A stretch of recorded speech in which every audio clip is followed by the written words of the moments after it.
This video is powered by the pros at Pascal Air Plumbing and Electric. Arkansas owned, Arkansas operated. GoPascal.com. But first, we're going to talk with CBS Sports' own David Cobb. You can follow him on Twitter at David W. Cobb. David, I appreciate you joining me. And let's get your opinion on there. As somebody who's outside of the natural state, somebody who's not an Arkansas fan, somebody who covers college football as in depth as you, how would you feel about students wearing neck braces with Bobby Petrino coming back to Razorback Stadium with Missouri State this week? Do you view it as funny, classless, getting close to the line? Where do you kind of see that being?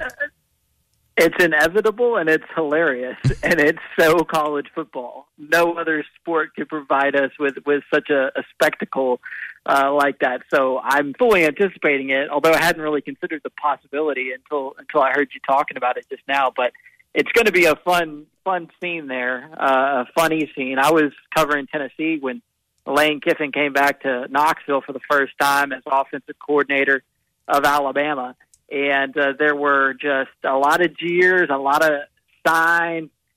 Most of it's fairly good-natured, and I feel like enough time has elapsed since Petrino's debacle there that, the vitriol won't necessarily be there. They'll be poking fun at him for sure, but I wouldn't expect for it to be over the line in any way. Yeah, it does feel, I think you're right. It feels like enough time has passed to where the intent behind it is a joke. We're just poking fun. It's not, anything truly harmful or anything. I think you're right. It's been 11 years. I mean, the kids that are playing in this game were in elementary school, middle school when all this happened. It's not like any of them really remember, Bobby, unless you're an in-state kid and truly grew up loving the Razorback, you don't really remember the Bobby Petrino era at Arkansas, and you don't know anybody from his staff. There's no holdover. It's not like, when, Lane Kiffin comes back to Tennessee or Lane Kiffin back to Alabama, where people know him. It does feel different since it has been a lot of time. But David, what have your thoughts been on Arkansas through the first 2 weeks, their wins against Cincinnati and then South Carolina last week, and now moved all the way up to the top 10 in the AP? Yeah, look, I ranked the top 30 for our CBS Sports 130 every week, and I've got Arkansas. I think I had them at 6 or 7 this week. If you go off the resume-based metric or method, as you should, their resume is really solid. You think about a victory over a college football playoff team in Cincinnati, and then a fairly convincing home win over South Carolina. Look, I know in both those games the opponent was able to generate some offense in the second half, and maybe there's some long-term concerns there defensively. But I know Arkansas has already dealt with some injuries and had a couple of guys transfer out of the secondary, so they're still figuring things out maybe a little bit back there. But all in all, the resume through 2 games is as strong as anyone's in the country because they've defeated 2 opponents, 2 quality opponents. Mm-hmm. Not many teams can say that. So Arkansas is off to a great start. I thought that Cincinnati game was sneaky big because Arkansas didn't lose a non-conference game last week.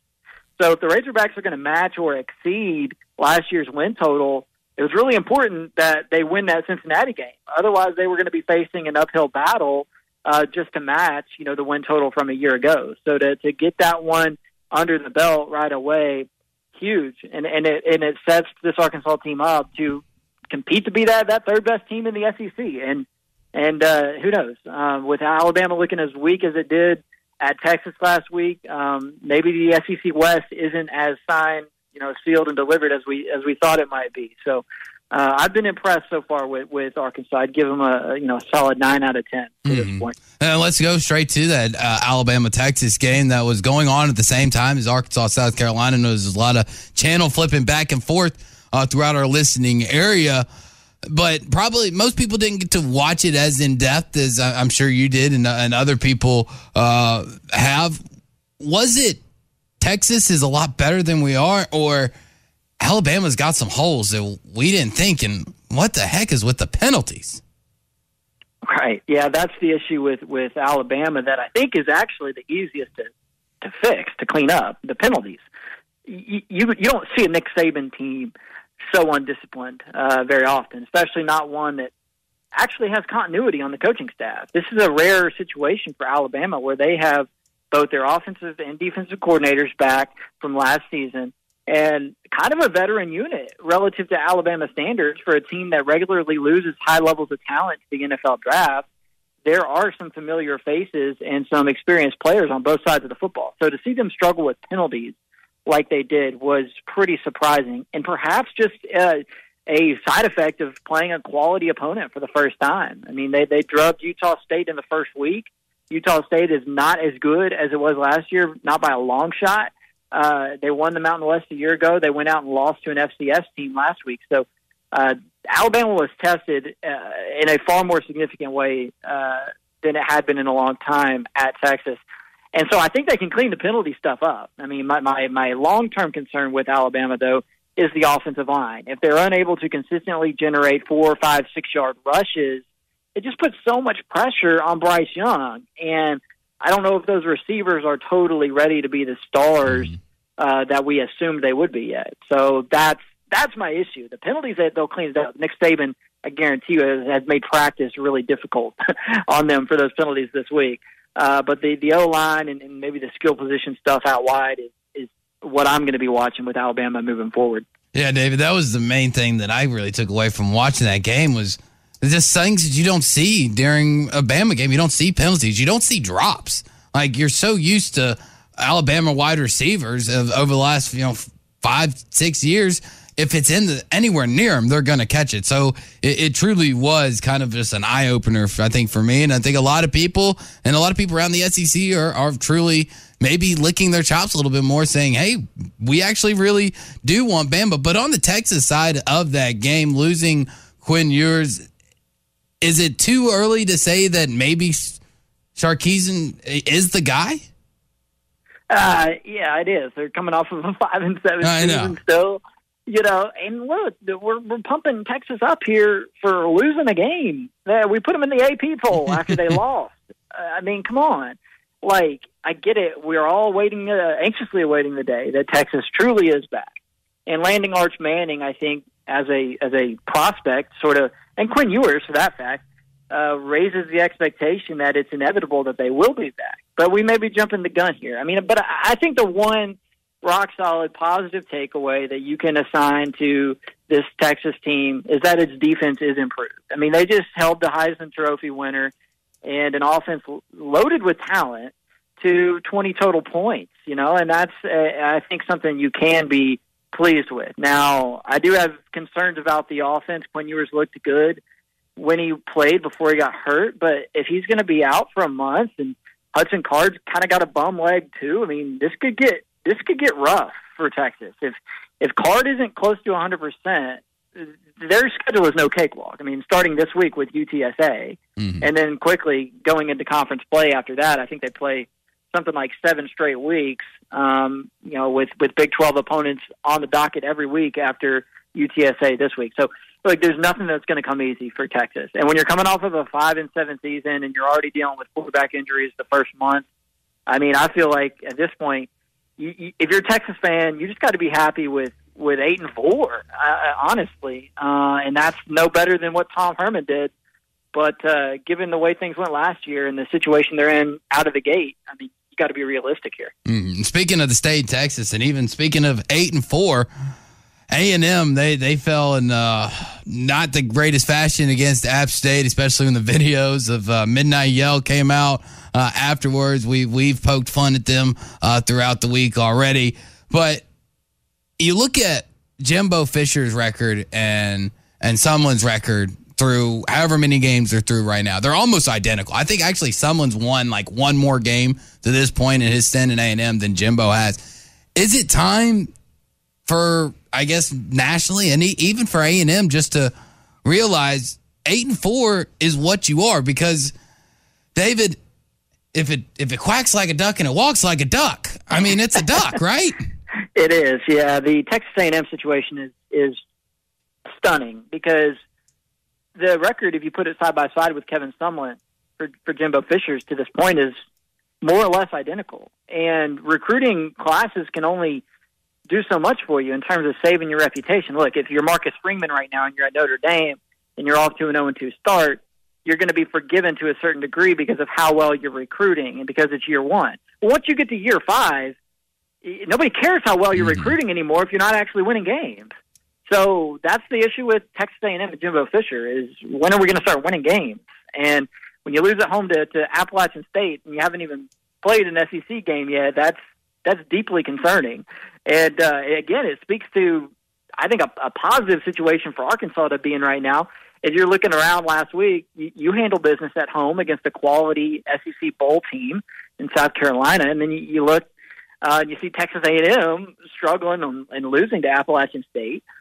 Texas taking Alabama down to the wire, and you got to be thinking, okay, well, maybe we could win the SEC West. And I don't know that, at least nationally, I don't think people would have really considered that as a possibility. I'm sure folks around Fayetteville have been optimistic about that for a while, given what this team accomplished last year. But yeah, the A&M thing, I believe Alabama will get it figured out. I'm not so sure I believe that Texas A&M will. We're talking with David Cobb from CBS Sports. You can follow him on Twitter at David W. Cobb. A few more things for you, David. Do want to get your opinion on the Scott Frost situation. Nebraska got let go. I think it was around like 1 or 2 o'clock on Sunday afternoon. You see the number, $15 million buyout. If they could have waited 3 more weeks, that would have been cut down to 7.5. What kind of message does it send to potential coaches that they're willing to literally give up an extra 7.5, and ultimately, who realistically is on their search? And I wish I could give credit to who I read this on Twitter the other day, but I cannot remember. I just want everyone to know this wasn't my idea. They said it's time for Nebraska to stop thinking of who is worthy of us and more of who are we worthy of, because the tables truly have turned for Nebraska. They're not a powerhouse. They are not. But if you go and look at the division they play in, there's no reason they can't be. There's no reason they shouldn't be. Look how terrible the Big Ten West was last week. I mean, Iowa loses at home to Iowa State in embarrassing fashion. Nebraska gets embarrassed at home by Georgia Southern. Wisconsin lost at home to Washington State. There's another humiliating outcome that I'm not even remembering at the moment. That division is so gettable for a coach with any sort of competence. And so I think in that regard it will be attractive because they have all that Big Ten money. They play in a division that is not that difficult, and there is the tradition, there is the backing, there are the resources. So I think it's an attractive job. It's just, it's a tough place to recruit, I think, is maybe the issue. So you got to have somebody who's pretty sound schematically. You can't have somebody whose entire MO is just recruiting, because you're not going to be able to recruit as well as Michigan or Ohio State. You can certainly recruit well enough to be the best team in the Big Ten West, but if you're going out and trying to get somebody whose whole deal is recruiting, I don't know where they're going to get the players from, because Nebraska's brand doesn't have the cachet and there's not a whole lot of great players around there. So they go out and get a culture guy and a scheme guy. There's no reason Nebraska can't be back to at least the Bo Pelini trajectory here pretty shortly. Last thing for you, David, do want to give you a chance to touch on your alma mater at Tennessee. They starting off good. They're sitting at 15 right now in the AP poll. Do they have what it takes to compete with I'm not going to say Kentucky. I still think that's still a few years, or not. I meant Georgia. Not going to say Georgia. Still feel like you're still a few years away from that. But Kentucky's looking impressive. They beat Florida, who got the biggest upset of week 1. Is Tennessee in the right situation that you think they can compete with Mark Stoops and the rest of the SEC East? Sorry.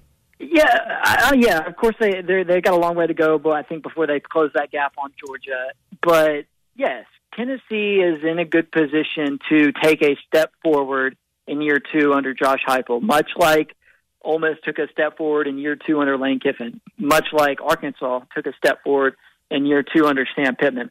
I think Tennessee is that team this year, which under a second-year coach is going to improve a little bit. And the rub on it, though, is that they got to look a lot better to follow through on that promise than they did against Pittsburgh. So they end up winning that game in overtime at Pittsburgh last week.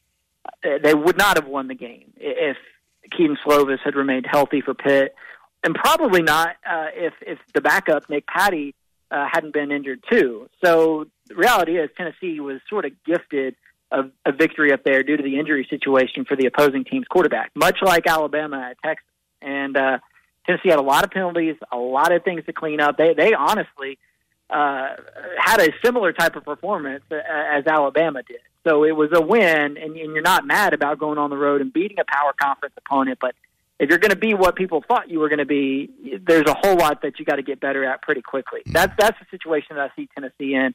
Huge game next week when Florida comes to town. So I still think Tennessee's going to be improved off of last season, but they got to look a whole lot better than they did. BetOnline is the fastest and easiest way to wager on all your favorite sports, contests, and events with first-to-market odds and lines. Find reviews and news for every league, including Major League Baseball, NFL, NBA, NHL, combat sports, esports, and even golf. BetOnline continues to be the top online resource for all your sports information, from live in-game betting, props, and futures. Head to BetOnline today or use your mobile device to join today and make your first sports bet. Use our promo code BELIEVE50 to receive your 50% welcome bonus on your first deposit. That's BELIEVE, BLEAV 50. That's BELIEVE, BLEAV 50. BetOnline, where the game starts.